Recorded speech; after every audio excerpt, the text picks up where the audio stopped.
মালদার মোথাবাড়ির এই ঘটনায় ডিএম আর এসপিকে অ্যাকশন টেকেন রিপোর্ট জমা দেওয়ার নির্দেশ দিল হাইকোর্ট।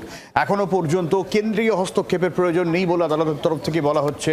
রাজ্য যদি প্রয়োজনীয় নিরাপত্তা দিতে ব্যর্থ হয় তাহলে পরিস্থিতি ভেবে দেখা যাবে। আপাতত নিরাপত্তা সুনিশ্চিত করা এটাই হচ্ছে রাজ্যের দায়িত্ব। স্পর্শকাতরতা দেখে অন্তত এটাই মনে হচ্ছে বুধবার রিপোর্ট দিতে হবে, এমনটাই নির্দেশ হাইকোর্টের। অর্ণবাংশ নিয়োগীর কাছ থেকে আরো গোটা বিষয়টা বুঝে নেব। অর্ণবাংশ, মালদা ঘটনার পরিপ্রেক্ষিতে আদালত মনে করেছে যে রাজ্যের দায়িত্বের মধ্যেই পড়ে সে নাগরিকের সুরক্ষা বা নিরাপত্তা সুনিশ্চিত করা। সেই কারণে বলা হয়েছে যে রাজ্য সরকার তারা পর্যাপ্ত পুলিশ মোতায়েন করবে। রাজ্য সরকার তারা বলেছে যে তারা অন্তত 300 জন পুলিশ এখানে মোতায়েন করেছে, 5 জন ডিএসপি এবং 7 জন ইন্সপেক্টর রয়েছে। পরিস্থিতি এখন নিয়ন্ত্রণের মধ্যে রয়েছে এবং 25 জন গ্রেপ্তার করা হয়েছে।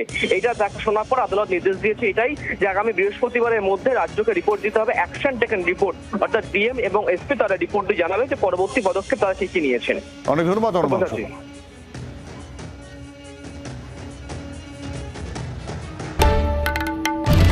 বাংলার আওয়াজ, বাঙালির আবেগ, জি 24 ঘন্টা।